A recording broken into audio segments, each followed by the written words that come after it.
Salamu za Kalvari katika jina la Yesu Kristo. Bwana Yesu na asifiwe. Mpenzi mtazamaji, asubuhi ya leo ni ile siku ambapo mimi katika maisha yangu huwa ninaidhamini sana, huwa ninaifurahia.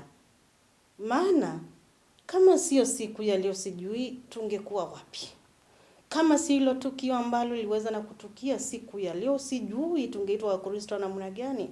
Sijui tungeitwa watoto wa Mungu, watoto wa ufalme wa mbingu namna gani. Lakini kwa sababu ya siku ya leo, kile ambacho kiliweza na kutukia, ndio sababu tuko hapa tukiinua mikono yetu na kusema kwamba asante Yesu, asante Mungu, kwa sababu kupitia kwa kifo cha Yesu pale msalabani, tukaweza na kuitwa wana katika ufalme wa Mwenyezi Mungu. Tukaweza na kuitwa Kristo kwa siku ya leo. Hivyo basi ni siku ambayo tunafaa kufurahia, ni siku ambayo tunafaa na kumshukuru Mwenyezi Mungu na kusema kwamba kama kuna siku ambayo ni ya maana katika maisha ya Mkristo, ni siku ya leo. Ningetaka hilo ukaweze na kulifahamu kiukweli kwamba siku ya leo ni siku iko na umuhimu mkubwa sana ndani ya maisha yako kama Mkristo. Maana kupitia kwa yale ambayo yaliweza na kutukia kwa siku ya leo, ndio maana unaitwa vile ambavyo unaitwa, ndio maana uko na maisha, ndio maana uko vile ambavyo ulivyo. Maana naamini kwamba uko tu vizuri. Neema ya Mwenyezi Mungu imekubeba. Uliweza na kuitikia mwito wa kumtumikia huyu Mungu kupitia huyu Yesu ambaye aliweza na kuteswa na siku ya leo akaweza na kufa pale msalabani. Ni kwa sababu yangu, kwa sababu yako. Hivyo basi karibu sana katika kipindi cha Manyunyu ya Baraka, tuzidi na kufundishwa mengi kuhusu kifo cha Yesu pale msalabani. Tunaendelea na kufundishwa na mtumishi wake ambaye ni Pastor Priscilla Muasya kutoka kanisa la ABC Mwanga, Kangundo Pastorate, Machakos, Sabwendi Kota. Karibu. Mpendwa mtazamaji wangu, namshukuru tena Mungu asubuhi ya leo. Ni siku ambayo tunakumbuka kifo cha Bwana wetu Yesu Kristo. Na tunasoma katika Mathayo 27 mstari wa 45 hadi 51. Basi tangu saa 6 palikuwa na giza juu ya nchi yote hata saa 9. Na kama saa 9 Yesu akapaza sauti yake kwa nguvu akisema, Eloi, Eloi, lama sabakthani. Yaani, Mungu wangu, mbona umeniacha? Na baadhi yao waliohudhuria waliposikia walisema, huyu anamuita Elia. Mara mmoja wao akaenda mbio, akatwaa sifongo, akaijaza siki, akaitia juu ya mwanzi, akamnywesha. Wale wengine wakasema, acha na tuone kama Elia anakuja kumwokoa. Naye Yesu akiisha kupasa sauti tena kwa nguvu, akaitoa roho yake. Na tazama, pazia la hekalu likapasuka vipande viwili toka juu hata chini. Nchi ikatetemeka, miamba ikapasuka, makaburi yakafunuka. Bwana Yesu asifiwe. Atuombe. Baba yetu mwenye enzi yote, jina la Yesu Kristo lipewe sifa asubuhi ya leo. Kwa maana kwa ajili ya Yesu Kristo tumepata ukombozi, na kwa ajili ya Yesu Kristo tunaishi mpaka leo. Pokea sifa na utukufu Baba kwa ajili ya kumpeana mwana wako Yesu aliyekufa msalabani kwa ajili yetu. Tunaenda kulisikia neno lako. Naomba Mungu wetu kanene nasi, maana Baba tunataka kusikia mapenzi yako. Kwa jina la Yesu Kristo tumeomba. Amina. Ujumbe wa leo ambao tuko nao leo ni kuhusu kifo cha Yesu. Wakati tunaposema kuhusu kifo cha Yesu, kuna maswali mengi ambao watu wanakuwa nayo. Jambo la kwanza au swali la kwanza ambalo watu huwa wanajiuliza kwa nini Yesu akafa msalabani? Na neno la Bwana linanena ukweli kwamba Yesu alikufa msalabani ili aweze kutuokoa wanadamu na akaweze kuokoa ulimwengu wote. Watu pia uzidi kujiuliza, na Yesu alikufa kifo cha aina gani? Na Biblia inasema ya kwamba Yesu alikufa kifo chenye mateso mengi na kifo chenye aibu. Kifo cha Yesu kilileta faida gani katika maisha yako kama mwanadamu? Kifo cha Yesu kilileta upatanisho wetu na Mungu. Wakati ambapo tumesoma katika mstari wa 45, mahali ambapo tumesoma, tunaona kuna mambo mengi sana wakati wa kifo cha Yesu yaliyotendeka. Kama vile tumeona alipigwa, alisononeshwa, alivuliwa nguo na kutendewa mambo mengi mabaya. Tunaona alipowekwa msalabani, Biblia inasema tangu saa 6 hadi saa 9 kulikuwa na giza tele juu ya ulimwengu, kwa maana ni wakati ambapo mwana wa Mungu alikuwa amebeba dhambi zote za ulimwengu. Alikuwa amebeba dhambi zako na zangu. Alikuwa amebeba dhambi za maelfu na maelfu ya watu waliokuwa wamekufa, waliokuwa wakati ule na waliokuwa watazaliwa baada ya kifo chake. Na wakati hiyo lilipofanyika, la giza lililotanda juu ya ulimwengu wote, Biblia inasema ya kwamba Yesu alilia kwa sauti, na alipolia kwa sauti, wale waliokuwa karibu naye tunaona ya kwamba walimnywesha siki, na pia badala ya kumpa kitu kizuri walimpa siki, wakaendelea kuyaweka mateso yake yakawa juu. Na hivyo tunaona wengine walimchezea wakisema, wacha tuone kama Elia atakuja kumuokoa. Na hapo nyuma tulikuwa tumeona wengine walikuwa wanasema kwa sababu aliokoa wengi, walikuwa wanaona ya kwamba Yesu anaweza kujiokoa. Lakini Yesu hakuwa amekuja kujiokoa, kwa maana kama Yesu angekufa msalabani, sisi hatungeweza kupata ule ukombozi. Mstari wa 50 unasema, Yesu akiisha pasa sauti yake juu, Biblia inasema alitoa roho yake, na hiyo ni kumaanisha alikufa msalabani. Na alipokufa msalabani, kuna mambo mengi mazuri yalitendeka.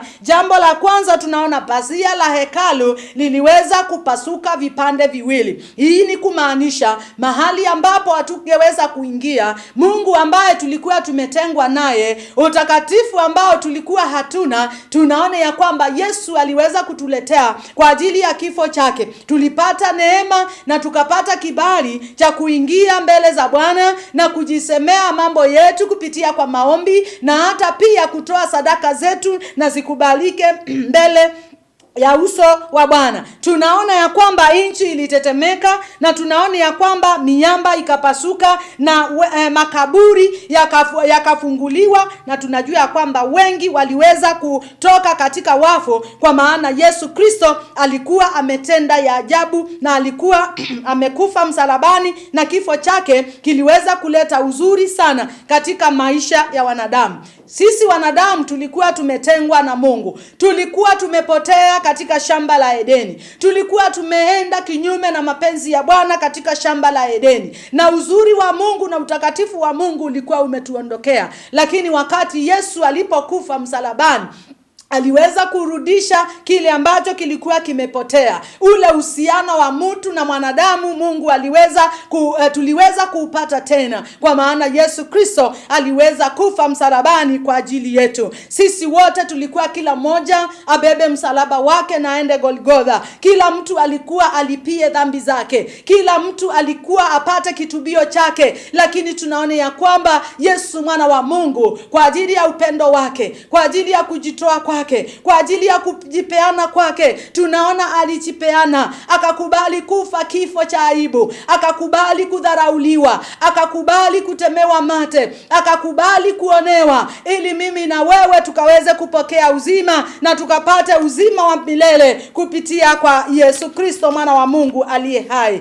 Katika Warumi sura ya 5 na mstari wa 6 hadi wa 8, Biblia mstari wa 6 hadi 11, Biblia inasema, kwa maana japo tulipokuwa hatuna nguvu, wakati ulitimia, Kristo alikufa kwa ajili ya waovu. Kwa kuwa ni shida mtu kufa kwa ajili ya mtu mwenye haki, lakini yawezekana mtu kudhubutu kufa kwa ajili ya mtu aliye mwema. Bali Mungu aonyesha pendo lake yeye mwenyewe kwetu sisi, kwa kuwa Kristo alikufa kwa ajili yetu tulipokuwa tungali wenye dhambi. Basi zaidi sana tukiisha kuhesabiwa haki katika damu damu yake tunaokolewa na ghadhabu kwa yeye. Bwana Yesu asifiwe. Yesu alikufa kwa ajili yetu. Sisi tuliokuwa wenye dhambi, sisi tuliokuwa mbali na Mungu, sisi tuliokuwa tumetengwa na Mungu. Yesu alikufa kwa ajili yetu, kwa maana Mungu alionyesha upendo wake kupitia kwa kifo cha mwana wake Yesu Kristo. Sisi tuliokuwa tumepotelea katika dhambi, sisi ambao tulihesabiwa kufa kabisa na kuondolewa katika uso wa Bwana, Yesu Kristo alikufa msalabani kwa ajili yetu. Akamwaga damu yake peke yake ili tuweze kuokolewa. Kwa maana si rahisi mtu kufa kwa ajili ya watu, lakini Yesu alijitoa, akajipeana, akafa kwa ajili yetu ili tusipotee bali tuwe na uzima wa milele, kama vile neno la Bwana linavyosema katika Yohana 3 mstari wa 16. Unasema, jinsi hii Mungu alivyoupenda ulimwengu hata akatoa mwana wake wa pekee, ili anayemwamini asipotee bali awe na uzima wa milele. Kifo cha Yesu kilileta uzima kwa sisi tuliokuwa tunapotea. Kwa hivyo unapomwamini Yesu unapokea uzima, na wala utakufa milele bali utakuwa na uzima na uhai wa milele. Tuombe.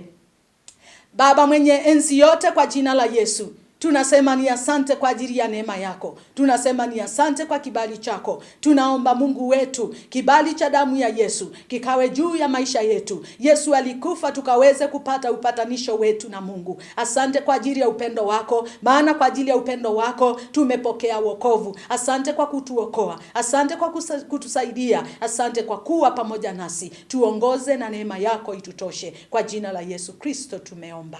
Amina. Heli, heli, lama sabakthani. Yani, Bwana wangu, mbona ukaniacha? Mbona umeniacha? Hiki kilio ambacho Yesu aliweza na kulia pale msalabani kilikuwa kinaonyesha kwamba huzuni, yani na ubinadamu wa Yesu. Maana pale niliweza na kukuelezea kwamba Yesu aliweza katika hii safari yote, Yesu aliweza na kupitia yale yote ambayo tunapitia. Akaweza na kuhisi chochote kile ambacho huwa tunahisi, kama ni uchungu, kama ni furaha, kama ni kukosa, yani chochote kile ambacho binadamu anapitia, wakati huu Yesu aliweza na kukipitia. Na hapa wakati ambapo alikuwa anatamka haya maneno kwamba Bwana wangu, mbona umeniacha, Yesu aliweza na kuonyesha yani huzuni wa binadamu wa Yesu. Ule wa binadamu ulikuwa ndani yake. Maneno ya Yesu yanatufundisha kuwa hata yeye, yani hata Yesu mwenyewe alikumbana na maumivu na hisia ya kukosa msaada, kama vile ambavyo wakati mwingine sisi binadamu tunafika tu hiyo stage. Yani tunafika stage ya kuona kwamba mimi sasa nimeisha, mimi sasa sina wa kunisaidia, mimi sasa msaada nitaweza na kutoa wapi? Nguvu na mamlaka ya Mungu yaliweza na kushuhudiwa pale msalabani, yaliweza na kuonekana pale msalabani. Tukio la kuvunjika kwa pazia la hekalu, lile pazia ambalo liweza na kuvunjika katikati pale, linaonyesha kufunguka kwa njia ya Mungu, na pia kwa watu wote kupata vile ambavyo wanaweza na kumfikia Mwenyezi Mungu. Sio vile ambavyo hapo zamani kitambo mlikuwa mnapitia hapa, mnapitia kwa huyu ili akaweza na kuwapeana mbele za Mwenyezi Mungu. Hapana. Tukio hilo, yani pazia la hekalu liweza na kupasuka pale katikati, kuvunjika pale katikati. Ilikuwa imemaanisha kwamba unaweza na kumfikia tu Mwenyezi Mungu direct. Hauna mtu mwingine ambaye unafaa kupitia kwake.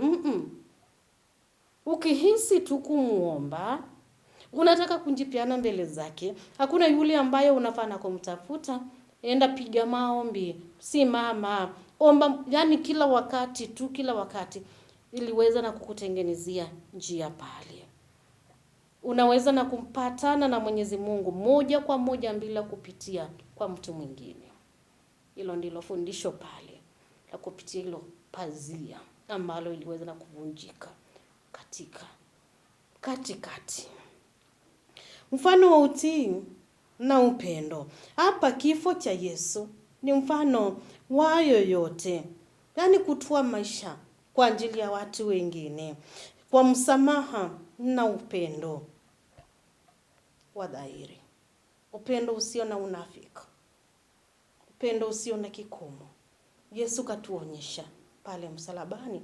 Pia nasi wa Kristo tunafaa kuishi hivyo, tuwe na upendo ambao hauna masharti, ambao Yesu aliweza na kutuonyesha pale msalabani. Kifo cha Yesu kikatufundisha mengi. Je, umepata lipi kupitia hilo fundisho ambalo tumeweza na kuletewa kwa siku ya leo? Ni maombi yangu ya kwamba hilo fundisho likaweza na kukusaidia. Roho Mtakatifu akazidi na kulifuatilia ndani ya moyo wako, ili likaweza na kuwa ni la msaada, na ukaweza na kuchukua hatua. Kama hukuweza na kumpokea Yesu, siku ni leo. Usianze tu kusema siku ya leo tu ni Good Friday nini, yani unafika tu pale kanisani unaabudu, wengine wanakosa tu kuabudu. Chukua hatua. Kama hujaokoka, chukua hatua ya kuokoka kwa siku ya leo, maana Yesu kateswa, kapitia yote, kakufa msalabani kwa siku ya leo. Ni kwa sababu yako, akikutafuta yuko tu anasema kwamba njoo mwanangu, ninakusubiri, ninakupenda, na upendo usio na unafiki. Bye bye.